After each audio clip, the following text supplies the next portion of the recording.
अस्सलामुअलैकुम वरहमतुल्लाहि वबरकातुहू। शादीशुदा औरतों के सेमिनार में उनसे एक सवाल पूछा गया, आपने आखिरी दफ़ा अपने शोहर को आई लव यू कब कहा था? किसी ने कहा आज ही, किसी ने कहा 2 दिन पहले। फिर सब औरतों को कहा गया कि सब अपने अपने मोबाइल से अपने अपने शोहर को आई लव यू लिखकर मैसेज करेंगी और जिसका सबसे अच्छा जवाब आएगा वो उसको 10 तोला इनाम दिया जाएगा। कुछ देर बाद उनके शोहरों के जवाब आने शुरू हो गए जो इस तरह थे, तुम्हारी तबीयत तो ठीक है ना?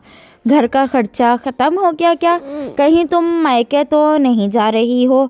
लगता है आज घर पर खाना नहीं बनेगा। क्या मतलब, तुम ख्वाब में हो या ख्वाब मैं देख रहा हूँ?